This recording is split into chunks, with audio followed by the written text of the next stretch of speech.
Today, I will tell you guys the actual network interview questions asked during an interview that helped me land a job making well over 6 figures as a network engineer.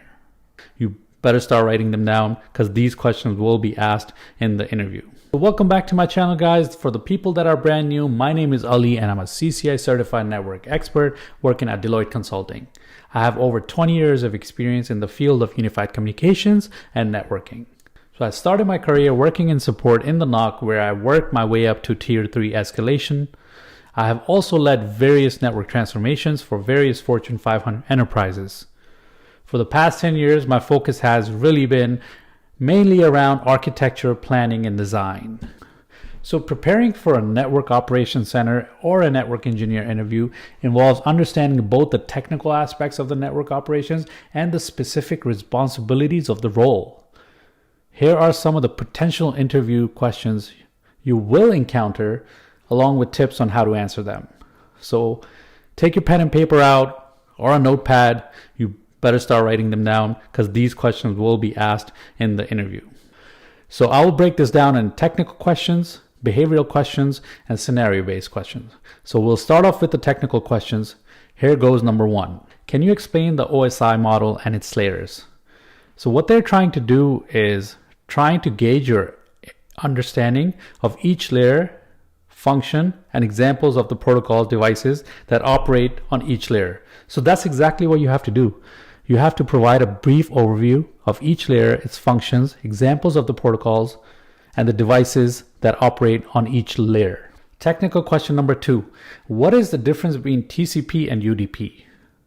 Highlight the key differences in terms of connection-oriented versus connectionless communication, reliability, use cases, and why would you use one over the other?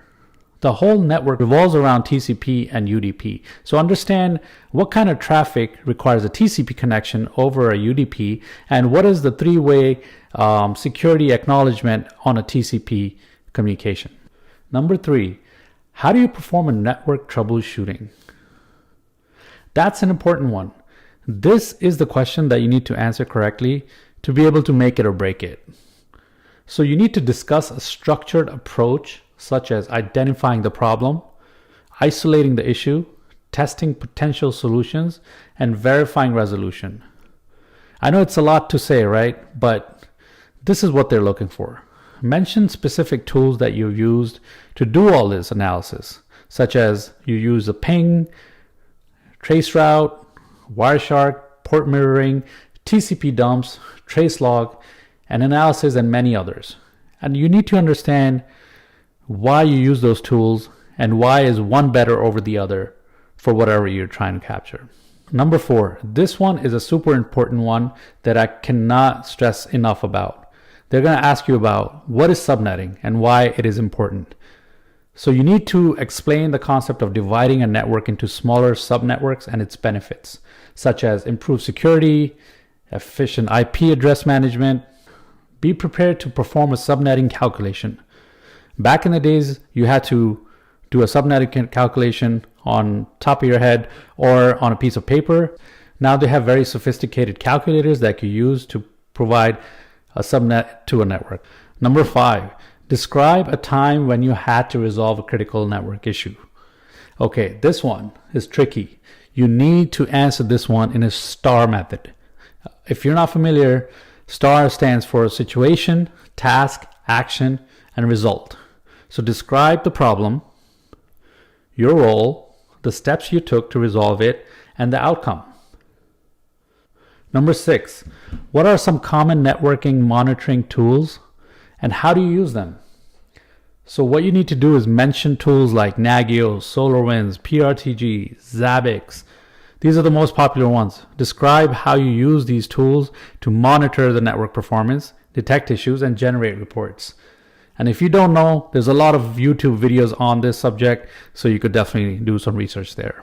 Number 7, how do you ensure network security in a NOC environment? You need to discuss practices such as regular updates, patches, firewall configuration, IDS, IPS, intrusion detection, intrusion prevention, and monitoring for unusual activity. Number 8, what is SNMP and how is it used in a network management?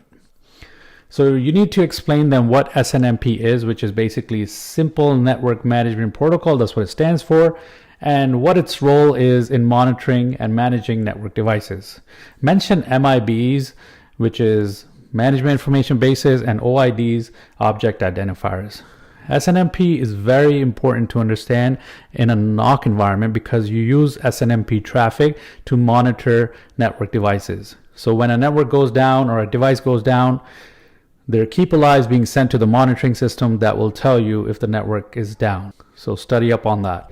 Now, let's talk about some behavioral questions, such as number 1, how do you handle high pressure situations or network outages? I would describe your ability to stay calm. That's the number 1 thing, because if you cannot stay calm, you cannot think. So you need to prioritize tasks, communicate effectively with stakeholders, and follow established procedures to resolve the issue quickly. You cannot take any shortcuts because you are working on an enterprise level environment, and there are policies and procedures and all kinds of stuff that you cannot skip over. Number 2, describe a time when you had to work as a part of a team to solve a network problem.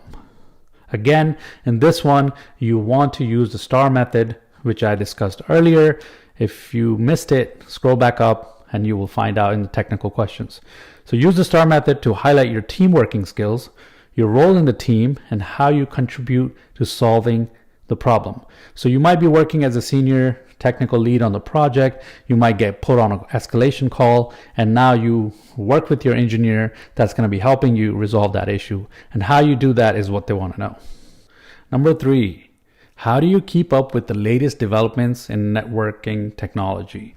That's a good question from a lot of people. I ask that myself because I want to understand how much a person is putting time into his field, understanding the new technology trends outside of his 9-to-5 working hours. So you have to mention resources like industry blogs, forums, certifications that you've been trying to attain recently, training courses that you've already attended, and professional networks that you've built over the years working for different companies.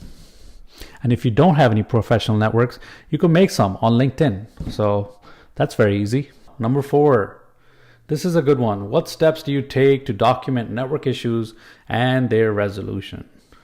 So now that you've resolved the problem, how do you document it and communicate that across to the leadership?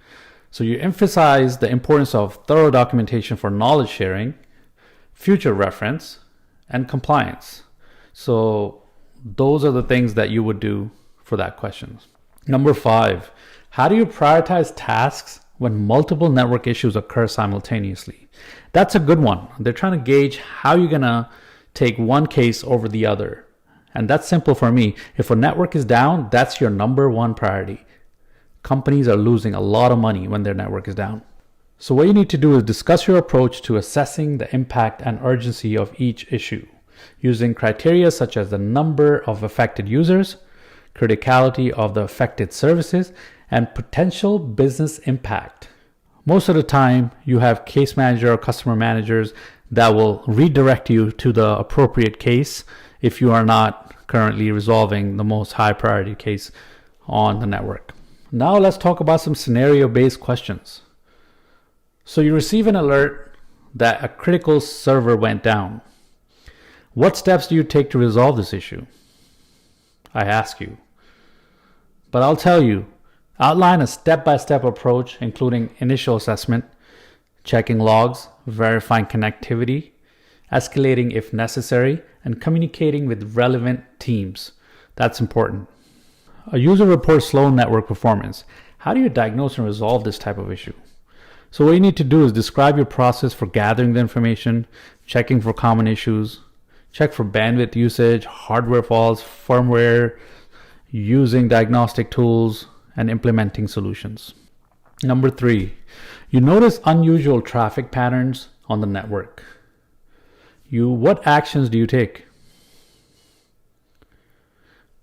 In this one, you need to explain your approach on investigating the traffic, identify potential security threats, and taking appropriate actions to mitigate the risk.